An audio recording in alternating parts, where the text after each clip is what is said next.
Last week, the FBI took over the investigation into the disappearance of Crystal Rogers after human remains were found near the Nelson and Washington County line. While the remains have yet to be identified, there is speculation they might belong to Rogers. Evening Edition's Jacqueline Nye sits down with Sherry Ballard, Rogers' mother, who speaks for the first time since the FBI took over. Over the last 5 years, Sherry Ballard has never lost hope that she'd get some answers in the disappearance of her daughter, Crystal Rogers. And today, she says she's been working with the FBI for over a year. It's like working a puzzle and not getting that done.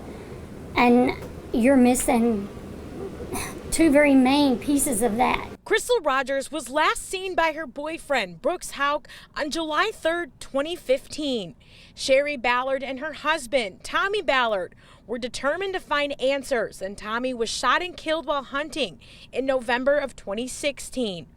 3 weeks ago, just after the 5-year anniversary of Crystal's disappearance, human remains were found. While the remains haven't been identified, there is speculation it could be Rogers. Deep down, I'm scared of what I'm going to find out, but at the same time, I want to know.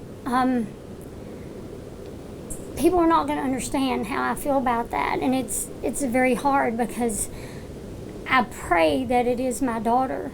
And at the same time, I turn around and I feel guilty because I prayed for that.